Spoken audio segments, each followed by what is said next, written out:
आज के इस लेक्चर में हम पढ़ने वाले हैं कि हम रिटायरमेंट की डेट किस तरह से मालूम कर सकते हैं।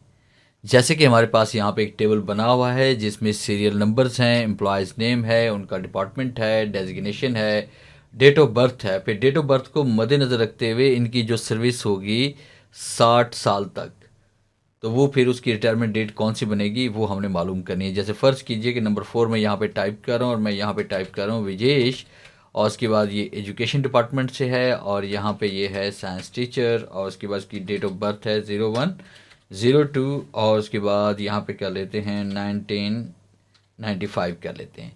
अब उसके बाद जैसे हम यहाँ पे एंटर प्रेस करेंगे, एंटर प्रेस करने के बाद देखिए हमारे पास यहाँ पे डेट ऑफ बर्थ तो आ चुकी है, मगर हम जैसे इसको ड्रैग करेंगे तो हमारे पास 60 साल तक जो इसकी रिटायरमेंट होनी है वो 1/31/2015 को इनकी रिटायरमेंट 2055 को इनकी रिटायरमेंट हो जाएगी। तो इस तरह से आप भी बड़ी आसानी के साथ किसी भी एम्प्लॉय की रिटायरमेंट की डेट मालूम कर सकते हैं, मगर कैसे, आज के सिलेक्शन में हम यही सीखने वाले हैं। Welcome to Falcon computer academy 2.0। मैं हूं केवल विजय और मैं आज आपको पढ़ाने जा रहा हूं एमएस एक्सेल के फुल कोर्स की सीरीज़ का लेक्चर नंबर 32। तो सबसे पहला काम आपने क्या करना है कि यहाँ पे हम एक न्यू शीट क्रिएट कर लेते हैं, और न्यू शीट क्रिएट करने के बाद आप पेज लेआउट पे आ जाएं, साइज़ पे आएँ और A4 साइज़ पे क्लिक करते हैं। ओरिएंटेशन लैंडस्केप कर लेंगे, मार्जिन यहाँ पे हम नॉर्मल कर लेते हैं।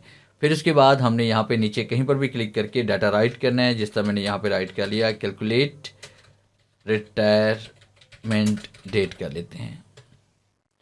स्पेलिंग ठीक कर लेते हैं, यहाँ पे कैलकुलेट रिटायरमेंट डेट कर लेते हैं और एंटर प्रेस करते हैं। फिर इसके बाद आपने यहाँ पे इसमें टाइप करना है, जिसमें लिखा है यहाँ पे SR number.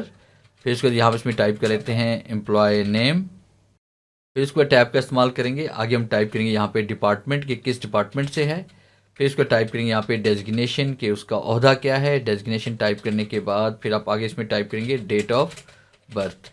Date of birth type करने के बाद यहाँ पे हम टाइप करेंगे रिटायरमेंट डेट कर देते हैं। फिर इसके बाद आपने इन तमाम हेडर को सिलेक्ट करना है कॉलम के, और यहाँ पे दरमियान में डबल क्लिक करेंगे तो ऑटो फिट टू ये कंटेंट्स हो जाएंगे। फिर इस तरह से आपने हेडिंग को सिलेक्ट करना है और होम पे क्लिक करके आपने मर्ज इन सेंटर पे क्लिक करेंगे, और उसके बाद इसका फ़ॉन्ट साइज़ हम यहाँ पे बढ़ा देंगे, जैसे मैंने 26 कर दिया। फिर इसके बाद आपने यहाँ पे इसमें कोई भी अच्छी सी कलर स्कीम अप्लाई करनी तो होम पे क्लिक करें, फ़ॉन्ट के ग्रुप या अलाइनमेंट के ग्रुप के ये बॉटम जो राइट की तरफ हमारे पास एरो है, इस पर आपने क्लिक करना है। फिल पे आप आएंगे, फिल फैक्ट्स पे हम आएंगे, और उसके बाद फिर यहाँ पे क्लिक करते हैं लाइट ब्लू एंड उसके बाद डार्क ब्लू की कम्बिनेशन यहाँ पे बना लेते हैं। और फिर यहाँ पे स्टाइल हम सेलेक्ट करते हैं और ओके क्लिक करते हैं, और ओके क्लिक करेंगे तो यही स्टाइल हमारे पास अप्लाई हो जाएगा। इसे बोल्ड करते हैं, यहाँ पे कलर इसका वाइट कर लेते हैं। फिर उसके बाद इस डाटा को हम सेलेक्ट करेंगे, यहाँ पे सेंटर टू सेंटर कर लेंगे, और उसके बाद दोबारा हमने यहाँ पे होम टैब पे क्लिक करके इस एरो पे क्लिक करना है, फिल पे आना है, फिल फैक्ट्स पे आएंगे, और उसके बाद यहाँ पे हम ले लेंगे लाइट ग्रीन, और उसके बाद यहाँ पे ले लेंगे डार्क ग्रीन, और फिर उसके बाद ये वाला स्टाइल हम सेलेक्ट करते हैं और ओके क्लिक करते हैं और ओके क्लिक करेंगे, और फिर इसको बोल्ड करके इसको वाइट कलर आपने दे देना है। और फिर उसके बाद इन तमाम सेल्स को आपने इकट्ठे सेलेक्ट करना है और यहाँ पे हम ऑल बॉर्डर कर लेंगे। यहाँ पे उसके बाद सीरियल नंबर का हम कॉलम थोड़ा छोटा कर लेंगे, यहाँ पे नंबर 1 टाइप करेंगे। फिर उसके बाद किसी भी एम्प्लॉय का नेम यहाँ पे टाइप करते हैं, जैसे मैंने करण कुमार टाइप कर लिया। डिपार्टमेंट हम कर लेते हैं एजुकेशन, डेजिग्नेशन हम यहाँ पे कर लेते हैं साइंस टीचर, और उसके बाद फिर यहाँ पे डेट ऑफ बर्थ कर लेते हैं 0205 एंड 1993 कर लेते हैं।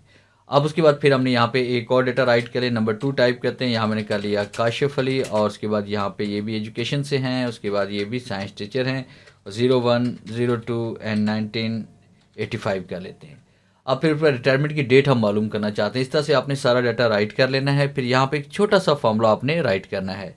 इसके लिए आप इज इक्वल टू राइट करेंगे, आपने टाइप करना है EO मंथ, और फिर उसके बाद आपने यहाँ पे डेट ऑफ बर्थ को सिलेक्ट करना है, कॉमा देंगे, फिर ब्रैकेट ओपन करेंगे, यहाँ पे आपने 12 लिखना है और मल्टीप्लाई कर देंगे 60 के साथ, और उसके बाद फिर आपके पास 2 ही ब्रैकेट ओपन थी, 2 ही क्लोज करेंगे। अब जैसे हम एंटर प्रेस करेंगे तो हमारे पास यहाँ पे नंबर्स में डाटा शो होगा, क्योंकि हमारी जो फॉर्मेटिंग है वो जर्नल है, तो इसको आपने शॉर्ट डेट में कन्वर्ट करना है। तो इसके लिए आपने होम पे आना है, और उसके बाद आपने यहाँ पे नंबर के ग्रुप में से आपने यहाँ पे शॉर्ट डेट पे क्लिक कर लेना है, जैसे मैंने यहाँ पे क्लिक कर लिया। तो इसकी रिटायरमेंट जो है वो 2/28/2053 को रिटायरमेंट डेट होगी हमारे पास। जैसे हम इसको ड्रैग करेंगे तो इनकी जो रिटायरमेंट डेट है वो ये वाली होगी।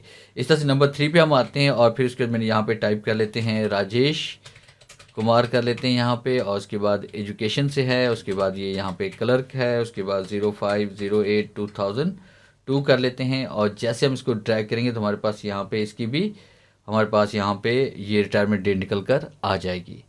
तो ये था मेरा आज का लेक्चर जिससे मैंने आपको पढ़ाया कि आप अपनी रिटायरमेंट डेट को किस तरह से कैलकुलेट कर सकते हैं। उम्मीद है आज के इस लेक्चर में ज़रूर कुछ नया सीखने को मिला होगा। वीडियो अच्छी लगी है तो इसे लाइक कीजिए और अपने दोस्तों के साथ शेयर कीजिए। मिलते हैं हम नेक्स्ट लेक्चर में, तब तक के लिए गुड बाय।